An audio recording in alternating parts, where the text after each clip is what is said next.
half in the bag.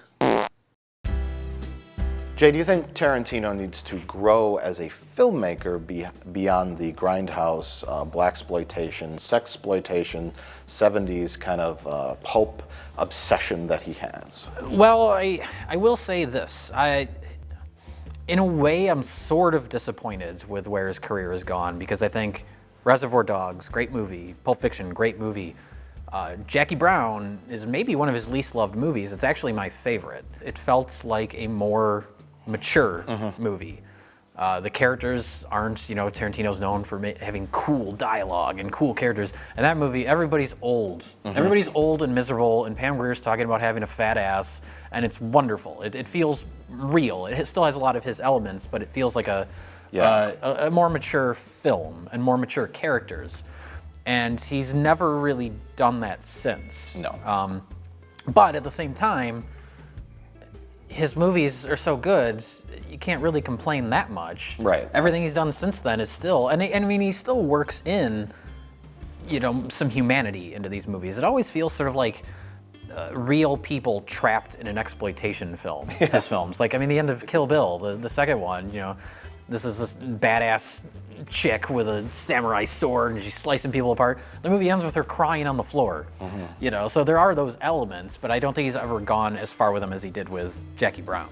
Yeah. His films are highly entertaining, highly engaging, very well done, but they are missing that slice of reality. Like Django Unchained, I'm not going to walk away from it with a more profound experience of the Civil War era violence or anything like that. It's culty stuff. Yeah. And his last movies have been that. Same with Inglourious Bastards. Yeah. Good movie. It's not like a Saving Private Ryan type movie. I mean, that's schmaltz and kind of heartwarming goo. Right. But it's not meant to be taken realistically in any way. They're fun, but I think he could do a movie that's achieves the next level. And you're right, Jackie Brown is the closest thing to that. Yeah, I just don't think that's what he has any interest in doing. That's fine. I guess as long as his movies don't suck, do whatever you want. Yeah. But it would be nice to see him branch out a little bit. Yeah. I guess it's not up to anyone to set the standards for what he should achieve. That's up for him. Yeah. To decide. So. But I agree with you on Jackie Brown. I remember when that movie came out, it was after Pulp Fiction, obviously, and lines of college kids and people wanting to see it, all going in and then all coming out. And then it's just a slow, boring movie. Come out, and I remember seeing it, and I was like, what? This is not Pulp Fiction. And then I watched it again, and I loved it. Yeah, it took a little while to warm up to because people were expecting another Pulp Fiction. Yeah, you have movie. to have sort of a different mindset when you watch Jackie Brown. But I was just like really, really entertained by that movie. It's just such a slow movie, such good characters. Yeah. And reserved on the violence. Yeah. There was no gory shootout. And I love the gory shootout in Django Unchained. But at one point I was like, is this how it's gonna end?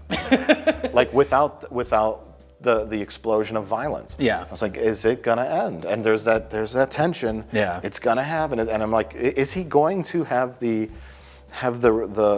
willpower to not have it end in a gory, violent, and then nope. No. Here it comes.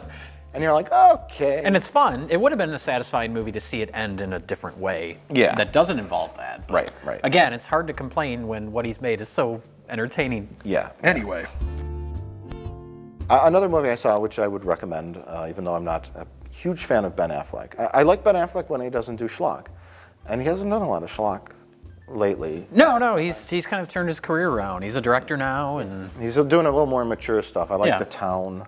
That was a good movie. And he's in a new movie called Argo, which is based on a true story about how they have a fake movie production in order to get Iranian hostages safely out of Iran that are hiding in the Canadian ambassador's house. Really kind of well-paced, slowly paced movie. A lot of tension. There's a lot of crazy Middle East craziness going on, and he's got to get these people out. And it's a really, kind of gets your attention, and you watch it the whole time. It's a really well-made movie. Yeah, I would recommend that one too. I like that. I've heard it's good. I haven't seen it, but Yeah, yeah.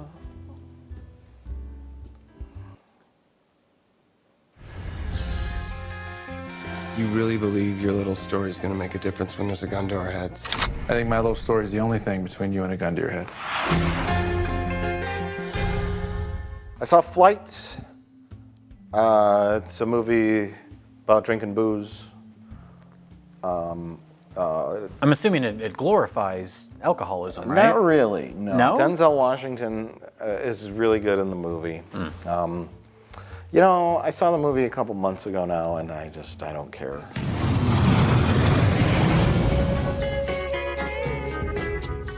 Also in the enjoyable watch, but forgettable, was the movie Ted, which I did you saw see Ted? over Christmas. That's why I'm bringing it up. Okay. Well, I had seen Ted, and I didn't think you had seen Oh, Ted. so we both have seen We've both Ted. seen Ted. We violated our recap rules. There's no rules. Yeah, I saw Ted, and you know, I laughed a couple times. See, The thing with Ted though was it had a really solid narrative, Yeah, it did. It did. and I wasn't expecting that from Seth Macaroni. And I mean, it was like plug in all the cliches here. You know, it was an '80s movie. Guy lives with his girlfriend and he wants to get the girl back, and then you know, so just plug in all the plot points. It was that kind of movie, but which I wasn't expecting. It had a very, very traditional narrative. In a way, that's good. It felt like a sort of classic comedy as far as the structure and the tone of it goes. It felt like you're watching one of those movies that people have seen a million times. The chemistry between Mark Wahlberg and the bear, I thought, was really good. I believed them. I kind of forgot I was watching a cartoon bear after a while. So all those things are nice. I would say it was charming. It was a charming movie. But I did not laugh once throughout the entire movie. Pop culture references are not jokes. Yeah, there was a lot of non-jokes. Yeah, that's the whole movie was that. It was, the Asian guy has a duck and the duck's name is James Franco. Okay, what's the joke? Yeah. Or at the end, spoilers, at the end there's the dramatic confrontation between the guy that wants to steal Ted away from Mark Wahlberg's character, and at a certain point, Ted gets ripped in half. And he's laying there on the ground, and you're like, oh no, Ted. But then he says, oh, I feel like that alien, or I feel like that robot in Aliens. And you're like, this is not the appropriate time for a pop culture reference. Yeah. That isn't a joke, it's just a reference. And that's what that whole movie felt like to me. Yeah, every now and then a dumb thing that happened would make me chuckle. I think there was someone farted in the movie, and I'm sure somebody it made me farted. laugh. Okay. But yeah, I was watching it with a group of people, mostly middle age to older adults, and there was lots of dead silence, lots of pockets of dead silence, and then everyone fell asleep. I stayed awake most of it, primarily all of it, most of it. I don't remember the parts I may or may not have slept through, but I was like, you know, whatever. I think I just don't like Seth MacFarlane's style of comedy. The people that like Family Guy, and it's just